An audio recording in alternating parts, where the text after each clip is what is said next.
প্রথমে আলোচনা করা যাক বাংলার সমাজ ও সংস্কৃতি প্রসঙ্গে। সময়কাল হলো খ্রিস্টীয় সপ্তম থেকে দ্বাদশ শতক পর্যন্ত।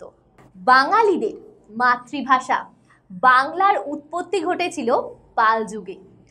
প্রাচীন বাংলা ভাষা ছিল তৎকালীন সাধারণ মানুষের কথ্য ভাষা। সাহিত্য, ব্যাকরণ, ধর্ম, দর্শন, চিকিৎসা শাস্ত্র প্রভৃতি সমস্ত গ্রন্থই সংস্কৃত ভাষাতে লেখা হতো। সংস্কৃত ভাষা প্রচলিত ছিল তৎকালীন সমাজের গণ্যমান্য ব্যক্তিদের মধ্যে। সন্ধ্যাকর নন্দীর রামচরিত, চক্রপাণি দত্তের চিকিৎসা সংক্রান্ত বইগুলি সংস্কৃত ভাষাতেই লেখা। পাল রাজারা ব্রাহ্মণ ছিলেন না, তারা ছিলেন সম্ভবত ক্ষত্রিয় বা কায়স্থ। পাল রাজারা মূলত বৌদ্ধ ধর্মের অনুরাগী ছিলেন। এই সময় বজ্রযান বা তন্ত্রযান, সহজযান ও কালচক্রযান নামে নতুন বৌদ্ধ ধর্মমতের উদ্ভব ঘটেছিল। এই সময় ব্রাহ্মণ্য ধর্ম অনেকটা গতি হারিয়ে ফেলেছিল। ব্রাহ্মণ্য ধর্মের গোঁড়ামির বিরুদ্ধে বৌদ্ধ ধর্মের নতুন মতবাদগুলির মাধ্যমে সাধারণ মানুষ মুক্তির পথ খুঁজে পেয়েছিল। এই সময় বৌদ্ধ সিদ্ধাচার্যরা যেমন লুইপাদ, সরহপাদ, কাহ্নপাদ, ভুসুকুপাদ প্রমুখরা স্থানীয় ভাষার মাধ্যমে ধর্মমত প্রচার করতেন। এই সময় তারা বাংলা ভাষার মাধ্যমে চর্যাপদ লিখেছেন। এখানে একটা কথা তোমাদের সকলের জেনে রাখা দরকার, চর্যাপদের পুঁথিগুলি উদ্ধার করেছিলেন হরপ্রসাদ শাস্ত্রী মহাশয় নেপাল থেকে। পাল যুগে শিক্ষা ও সংস্কৃতি বেশ উন্নতি পরিলক্ষিত হয়। এই যুগে বৌদ্ধ শিক্ষা অনেক বেশি প্রভাব বিস্তার করেছিল। এই সময়কার বৌদ্ধ জ্ঞানচর্চার অন্যতম কেন্দ্রগুলি ছিল নালন্দা, উদন্তপুরী, বিক্রমশীল, সোমপুরী প্রভৃতি বৌদ্ধ বিহার। পাল রাজাদের সমর্থনে এবং বৌদ্ধ আচার্য ও ছাত্রদের উৎসাহে এই সমস্ত বিহারগুলি শিক্ষার প্রসারে গুরুত্বপূর্ণ ভূমিকা পালন করেছিলেন। আচার্য ও ছাত্রদের মধ্যে বেশিরভাগই ছিলেন বাঙালি। বিহারগুলিতে আচার্যদের মধ্যে অন্যতম ছিলেন শিলভদ্র, শান্তরক্ষিত, শান্তিদেব, কম্বলপাদ, অতীশ দীপঙ্কর প্রমুখ। পাল যুগের প্রাচ্য শিল্পরীতি গুপ্ত যুগের শিল্পকলাকে অনুসরণ করেছিল। পাল আমলের স্থাপত্যের মধ্যে স্তূপ, বিহার, মন্দিরগুলি ছিল অন্যতম। তবে এই আমলের স্থাপত্যের চিহ্ন আজ আর নেই। পাল রাজারা বহু বৌদ্ধ স্তূপ নির্মাণ করেছিলেন। স্তূপগুলি প্রথমে গোলাকার তৈরি হতো, পরে শঙ্কু আকৃতি ধারণ করে। বিহারগুলি ছিল বৌদ্ধ ভিক্ষুকদের বাসস্থান এবং বৌদ্ধ জ্ঞানচর্চার কেন্দ্র। পাহাড়পুরে সোমপুরী বিহার ছিল পাল আমলের উল্লেখযোগ্য বিহার। মন্দিরগুলির মধ্যে সোমপুরী বিহারের মন্দির ছিল উল্লেখযোগ্য। মন্দিরগুলি নির্মাণে স্থানীয় পোড়ামাটির ইট ও কাদার গাঁথুনি ব্যবহার হতো। পাল আমলের নির্মিত ভাস্কর্যগুলি ছিল এই সময়কার শিল্পের উৎকৃষ্ট উদাহরণ। পাহাড়পুর মন্দিরের পাথরের ফলকগুলিতে রাধাকৃষ্ণ, যমুনা, বলরাম, শিব, বুদ্ধ, অবলোকিতেশ্বরের মূর্তি অঙ্কিত রয়েছে, যা শিল্পকলার উৎকৃষ্টতার পরিচয় বহন করে। পাল রাজারা বৌদ্ধ ধর্ম গ্রহণ করলেও ব্রাহ্মণ্য সংস্কৃতির পৃষ্ঠপোষকতা করতেন। শিল্প ভাস্কর্যে ব্রাহ্মণ ও দেবদেবীর মূর্তি তারই পরিচয় বহন করে। ভাস্কর্যগুলিতে পোড়া মাটির শিল্প সামগ্রীও ব্যবহার হতো, যা লোকায়ত শিল্পের চিহ্ন বহন করে। এই আমলে কিছু চিত্র অঙ্কিত হলেও তার নমুনা এখন আর নেই। পাল যুগের দুইজন প্রসিদ্ধ শিল্পী ছিলেন ধীমান ও তার পুত্র বিতপাল। তারা ধাতব শিল্প, ভাস্কর্য ও চিত্রশিল্পে বিশেষ কৃতিত্ব দেখিয়েছিলেন। খ্রিস্টীয় সপ্তম থেকে দ্বাদশ শতকে বাংলায় পাল রাজত্বের সঙ্গে সঙ্গে সেন রাজত্বেরও বিস্তার ঘটেছিল। সেন রাজাদের আমলে গ্রামীণ শাসন ব্যবস্থার অবনতি ঘটেছিল এবং স্থানীয় জনসাধারণের সঙ্গে রাষ্ট্রের যোগাযোগ শিথিল হয়ে পড়েছিল। সেন আমলে সমাজে সাধারণ মানুষের জীবন মোটামুটি সচ্ছল ছিল, তবে ভূমিহীন ব্যক্তি ও কৃষকদের অবস্থা মোটেও ভালো ছিল না। পাল আমলের তুলনায় সেন আমলে বর্ণ ব্যবস্থা আরো কঠোর ও অনমনীয় হয়ে পড়েছিল। সেন রাজারা ছিল ব্রাহ্মণ্য ধর্মের পৃষ্ঠপোষক, সেই কারণেই বৌদ্ধ ধর্ম অবহেলিত ছিল। ব্রাহ্মণ্য ধর্মের মধ্যে বৈদিক ধর্ম ও পৌরাণিক ধর্ম এই দুয়ের মিশ্রণ ঘটেছিল। ইন্দ্র, অগ্নি, সূর্য, গঙ্গা, শিব, বিষ্ণু প্রভৃতি দেবতার পূজা করা হতো।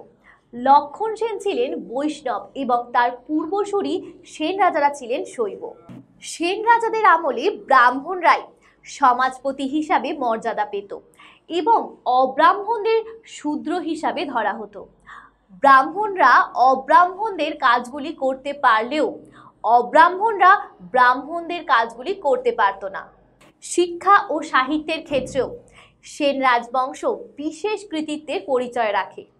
রাজা লক্ষণ সেনের রাজসভায় পঞ্চরত্নের মধ্যে বিখ্যাত সাহিত্যিক ছিলেন কবি জয়দেব। তিনি রাধা কৃষ্ণের প্রেম কাহিনী অবলম্বনে গীত গোবিন্দ রচনা করেন। লক্ষণ সেনের অপর এক কবি ধৈ রচনা করেন পবনদূত কাব্য। লক্ষণ সেনের রাজসভায় অপর তিনজন কবি ছিলেন গোবর্ধন, উমাপতিধর এবং শরণ।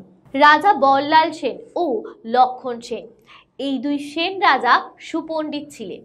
বল্লাল সেন দানসাগর ও অদ্ভুত সাগর নামে দুটি বই লিখেছিলেন। অদ্ভুত সাগর গ্রন্থটি সমাপ্ত করেন রাজা লক্ষণ সেন। লক্ষণ সেনের মন্ত্রী হলায়ুধ রচনা করেছিলেন ব্রাহ্মণ সর্বস্ব নামক গ্রন্থ। সেন আমলে অভিধান প্রণেতা ছিলেন সর্বানন্দ এবং গণিতজ্ঞ ও জ্যোতির্বিদ ছিলেন শ্রীনিবাস। বাংলায় রাজত্বকারী পাল ও সেন শাসনকালের মধ্যে তুলনা করে বলা যায় সেন রাজবংশ বাংলায় মাত্র 150 বছর রাজত্ব করেছিলেন। মাত্র 150 বছর রাজত্ব করেছিল। অপরদিকে পাল রাজবংশ প্রায় 500 বছর ধরে রাজত্ব করেছিল। পাল যুগের শিক্ষা দীক্ষা, ধর্মচর্চা ও শিল্পকলা সেন যুগের তুলনায় অনেক এগিয়ে ছিল।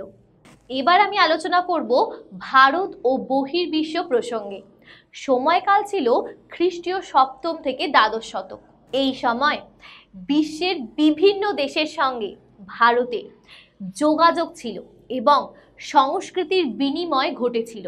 কেননা দক্ষিণ পূর্ব এশিয়া, তিব্বত এবং চীন প্রভৃতি দেশে ভারতীয় সংস্কৃতির বহু নমুনা পাওয়া গেছে।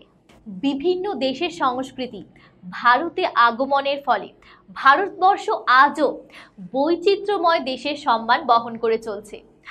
ইসলামীয় সংস্কৃতির সঙ্গে ভারতীয় সংস্কৃতির পরিচয়ের ফলে উভয় দেশের সংস্কৃতি উভয়ের দ্বারা প্রভাবিত হয়েছিল।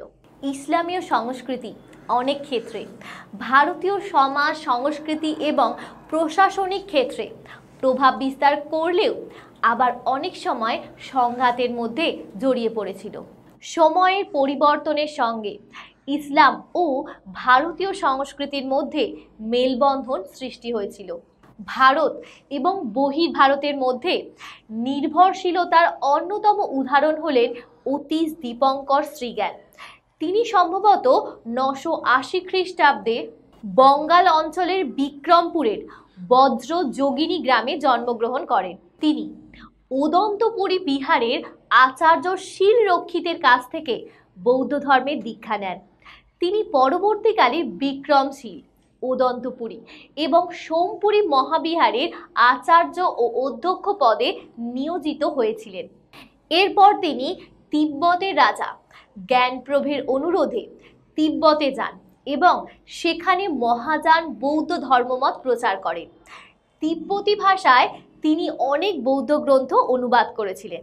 খ্রিস্টীয় 7ম থেকে দ্বাদশ শতকের সময়কালে ভারতীয় শিল্প, ভাষা এবং সাহিত্যের চর্চা ছড়িয়ে পড়েছিল দক্ষিণ পূর্ব এশিয়ার দেশগুলিতে। বিশেষ করে বাণিজ্য ও ধর্মকে কেন্দ্র করে ভারতবর্ষের সঙ্গে ওই সমস্ত দেশগুলির সাংস্কৃতিক যোগাযোগ গড়ে উঠেছিল। কম্বোডিয়াতে রামায়ণের ঘটনাবলী বিশেষ জনপ্রিয় ছিল। খ্রিস্টীয় 8ম শতাব্দীতে ইন্দোনেশিয়ার বোরোবুদুরে বৌদ্ধ মন্দির নির্মিত হয়েছিল, যা বর্তমানে পৃথিবীর সর্ববৃহৎ বৌদ্ধ মন্দির।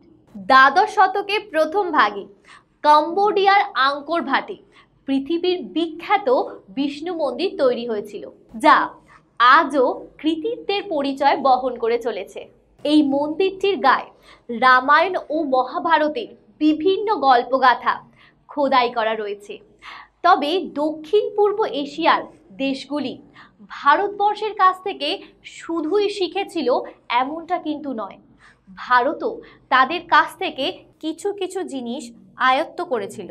দক্ষিণ পূর্ব এশিয়ার দেশগুলি শিল্প, ভাষা ও সাহিত্যের ক্ষেত্রে কিছু কিছু উপাদান ভারতবর্ষ থেকে গ্রহণ করলেও সমাজ ও সংস্কৃতির ক্ষেত্রে তারা নিজস্বতা বজায় রেখেছিল।